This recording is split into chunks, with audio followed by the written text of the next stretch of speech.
Iyan pala ang dapat na ginawa ni Alden Richards at Maine Mendoza dahil sa kasal.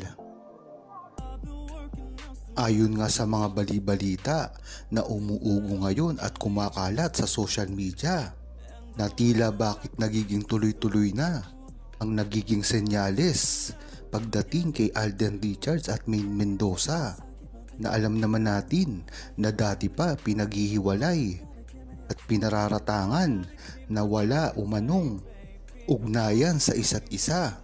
Nito nga lang mga nakarang araw ay tila nagpapakita na rin ng senyales si Maine Mendoza at Alden Richards, lalong-lalo na sa ginawa niyang pag-attend sa isang Hollywood event, ginanapan ng iba't ibang sikat na artista sa Hollywood. Kung matatandaan nyo, si Alden Richards ay nagbabalak din na mag-aral sa New York ng acting class para makatrabaho ang mga sikat na Hollywood actors at actress.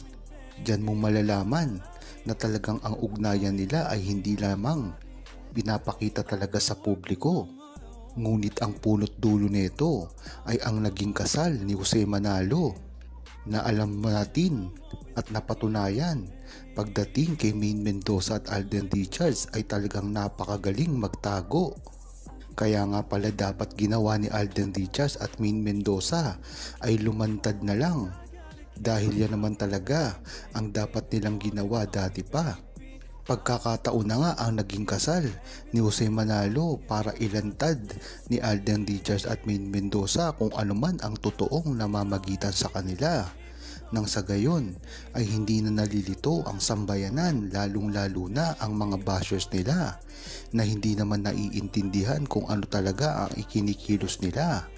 Mabuti pa ang Aldam Nation ay alam na ito, ngunit dapat ay gumagawa rin sila ng hakbang para malaman ito ng publiko, nang sa gayon ay maintindihan kung ano talaga ang totoong nangyayari sa kanila. Ayon kay Natasha Kornikova, hindi talaga mapipigilan ni Alden Richards kung sakali mang aamin ang dalawa, lalong-lalo na ngayon iba na ang panahon. Kung dati ay nahihirapan sila dahil na rin sa kalakaran ng industriya na ginagawa nila, lalong-lalo na ang mga management na talagang alam natin na pumipigil sa kanila.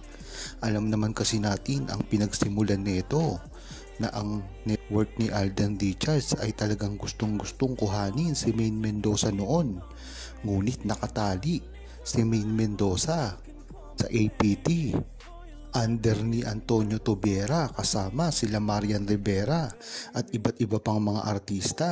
Kaya ganun na lang nahihirapan si Alden Richards at Maine Mendoza ngayon.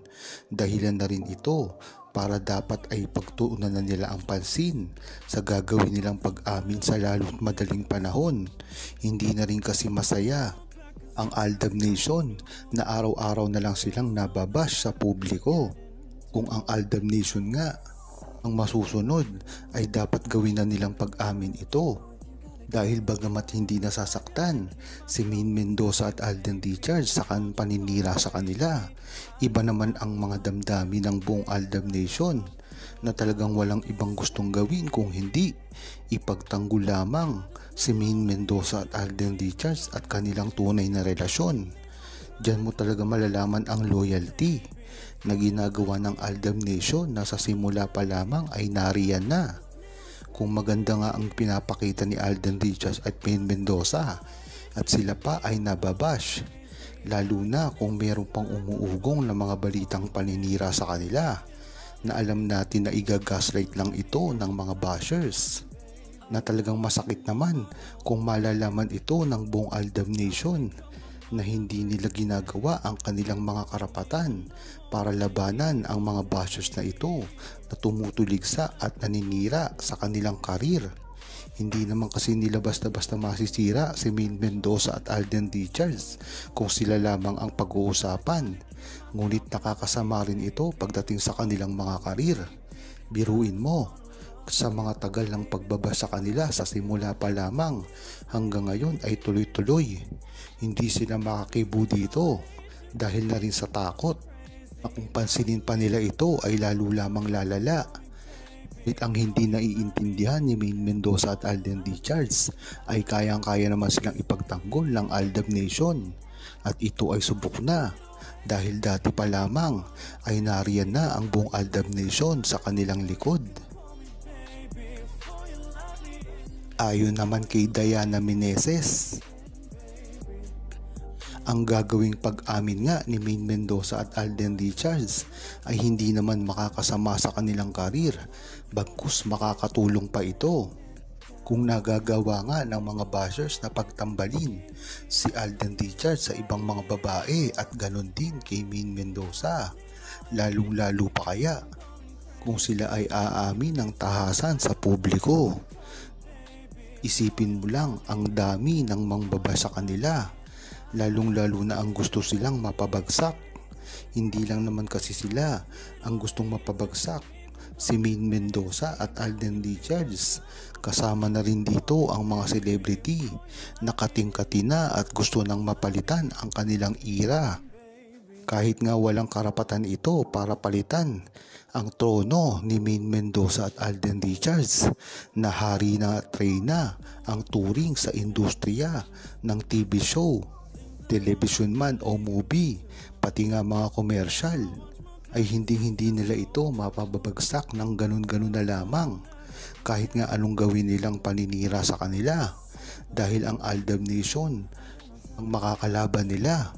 Kung matatandaan nyo, marami nang pinabagsak ang buong Aldab Nation na mga fandom na huwaran.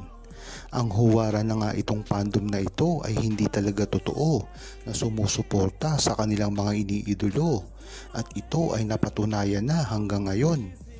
Kung matatandaan nyo, ay maraming mga fandom ang gustong tumuligsa sa Aldab Nation na fandom, ngunit isa-isa itong nawawala. Patunay lamang na ang fandom nila ay para lamang sa kasalukuyan at wala na itong future. Ngunit iba si Maine Mendoza at Alden Richards, dahil ang Aldab Nation ay sa simula pa lamang ay solid na solid. Hanggang ngayon ay talagang tinatangkilik pa rin sila. Wala ngang makakapigil dito, lalong-lalo na pagdating ng mga pagpopromote ng movie o mga proyekto ni Maine Mendoza at Alden Richards na tila nasa likod pa rin hanggang ngayon. Kaya kampanteng-kampante si Alden Richards at Maine Mendoza kahit hindi pa man sila umamin sa publiko. At least, nandyan ang buong Aldab Nation para ipagtanggol sila hanggang sa huli.